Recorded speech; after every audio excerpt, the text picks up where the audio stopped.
Hi, good evening, world, and how you doing? Welcome back to another episode of Politics, Economics, the Struggle to Survive in America. I'm your host. My name is Jerrald President, and what I'm coming to you today is I'm going to deal with something that's very close to my heart. See, me being an ex-military individual, my family, I come from a long line of military men and women.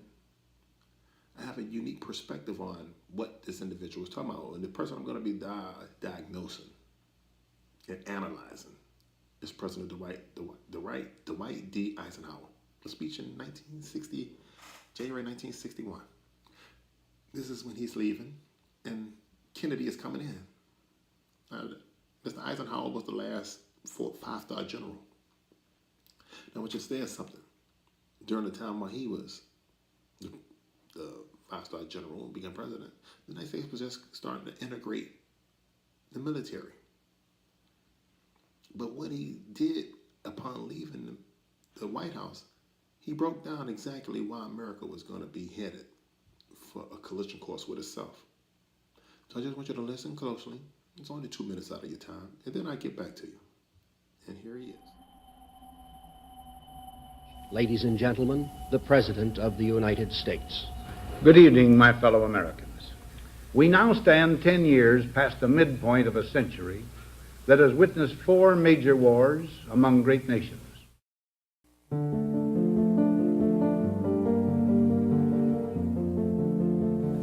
Until the latest of our world conflicts, the United States had no armaments industry. American makers of plowshares could, with time and as required, make swords as well. But we can no longer risk emergency improvisation of national defense.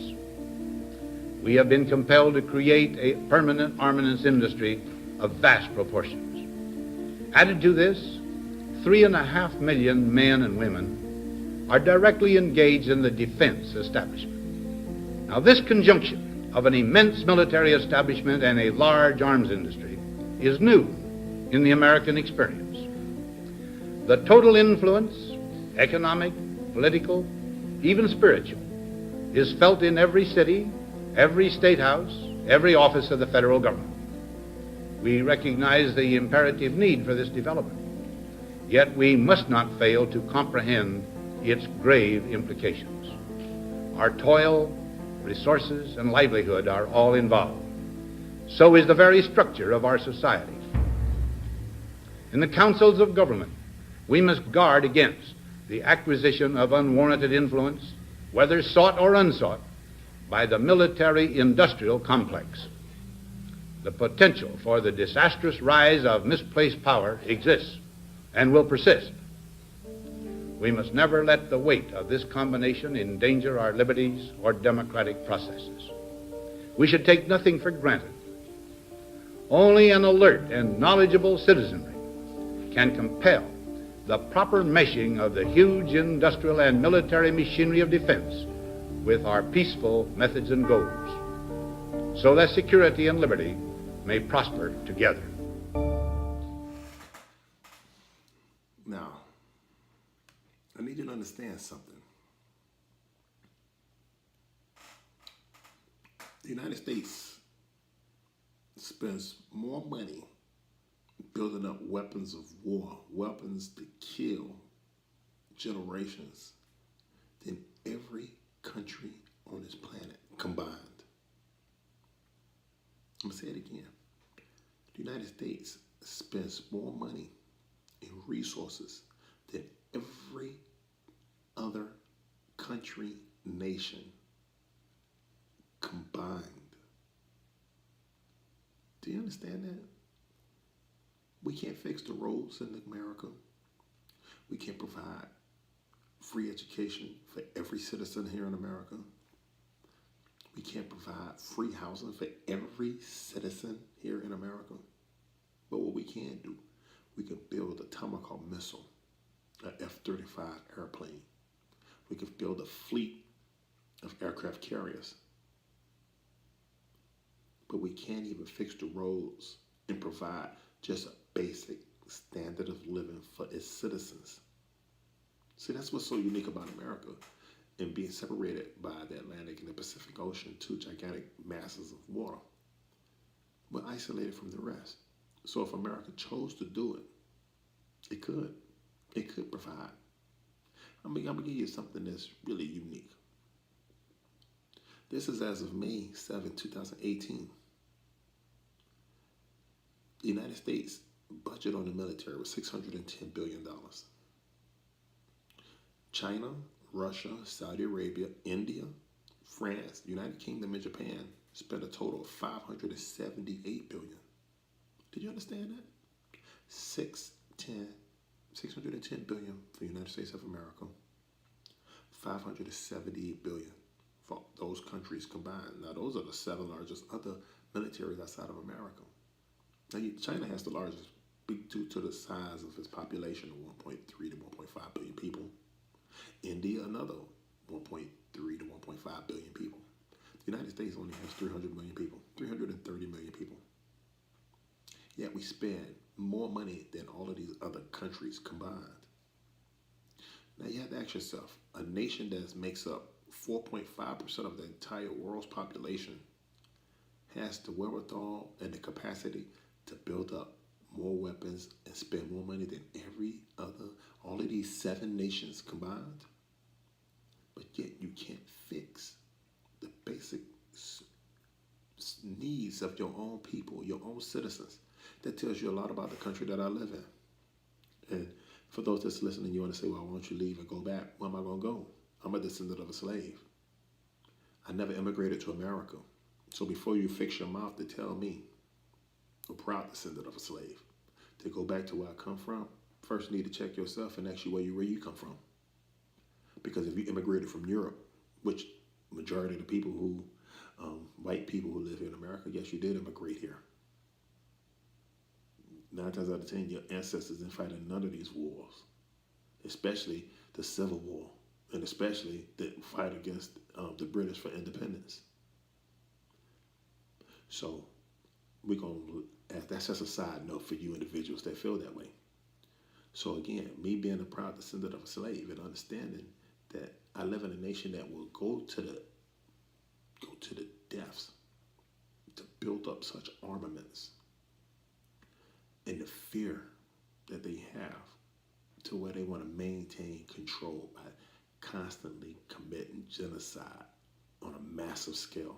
The world has never seen nothing like this. And I live in a country that always wants to talk about Hitler in Germany. That was terrorism and genocide on the European continent, which is not even a continent, but we're going to call it a continent for purposes of this,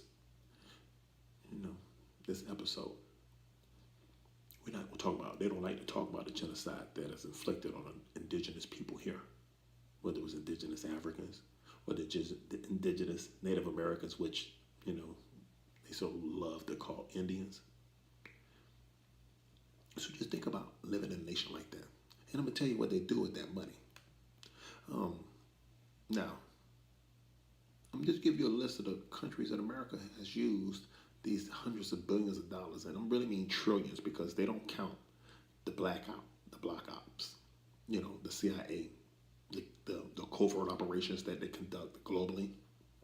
So I'm just going to give you a snippet. China, Albania, East Germany, Iran, Guatemala, Costa Rica, excuse me, Syria, Egypt, Indonesia, British Guyana, Iraq, North Vietnam, Cambodia, Laos, Ecuador, the Congo, France, one time for Latrice Lumumba, Brazil, Dominican Republic, Cuba, Bolivia, Indonesia, Ghana, Chile, Greece, Costa Rica, Bolivia once again, Australia, Angola, Zaire, Portugal, Jamaica, Seychelles, Chad, Grenada, South Yemen. Once again, they are destroying Yemen. Suriname, Fiji, Libya, Nicaragua, Panama. I served during that. That was called Operation Just Cause. Where the United States went over there and kidnapped Manuel Noriega. another puppet that was installed to make sure that the drugs flow through the Panama Canal. Okay. Bulgaria, Albania, Iraq, Afghanistan, Somalia, Yugoslavia, Ecuador, Afghanistan, Venezuela, Iraq, Haiti, Somalia, Honduras, Libya, Syria, Ukraine. This is what the United States has done with this buildup of weapons. They've used that to covertly and overtly overthrow every nation. And why would they do that? Because you're not allowed to be sovereign. See, no one ever asks, well, what does this money that goes to the military, where does it go? Oh, well, I'll take a trip out to Washington State and go see the Boeing factory on Northrop Grumman. And you'll see the insidious nature of the United States of America. We're going to go around the world, we're going to kill you. And we're going to install whoever we want. But better yet, what we're going to do, because since we learned from our mother, England, you know what they call the motherland for the Europeans, England, we're going to let you come over here. We're going to bring the smart people, the ones that's connected, the elites of your country, and we're going to bring them over here. And you know what we're going to do? We're going to educate them. Your boys, we're going to educate them in the School of Americas in Georgia. And we're going to teach them how to become military men. We're going to teach them how to be military men to harm their own citizens. That's what we're going to do. And then the really smart ones, we're going to school them in the economic game of finance, capitalism, free market capitalism. But not free market capitalism for your country. It's going to be free market capitalism for the United States of America, i.e. New York, Washington, D.C., England, the Bank of England. Sorry, London, but it's called the Bank of England. That's what we're going to do. They're going to be our conduits to destabilize and controlling their countries. So we're going to give the face of white supremacy, the face of the people that they're going to be representing. So they'll never know what we're doing. That's the uniqueness about what America does. They bring you to the country. We'll bring your parents, because nobody ever asks, well, how do these people just come to America and then they have all this money? Like the Venezuelans, the Panamanians, the Cubans from the 50s, the Nigerians from Africa, the people from Eastern Europe. How is that possible? And we educate your children, because you already have money, because we already made sure, because we colonized you. I'm not talking about me. I'm talking about the white supremacists. Since you was already colonized, and we left, our managers behind, we're just going to bring them forward, and we're going to take care of their children. We're going to bring their children into the fold, because they're used to living a certain type of way. So they understand, as long as I can subjugate the people that I'm supposed to be, aligned with, have kin with, but they don't understand that secretly the international order that Barack Hussein Obama so eloquently talked about in South Africa, we're going to maintain the system. That's why I said, hey man, you can't beat this. He outlined where it was going. So you use your scientists to create weapons of mass destruction. You use your mathematicians to not create, vehicles that go 100 miles a gallon, or economic system that's good for all 330 million people in America. Not for that less than 1/10 of 1%. See, that's the beautiful thing and the most wickedest thing about America. See, its beauty and wickedness are all wrapped in one. I don't know what words you can use to combine the two, but I'm saying it's beautiful and wicked, because they mesmerize you with this game. And we think we're really doing something.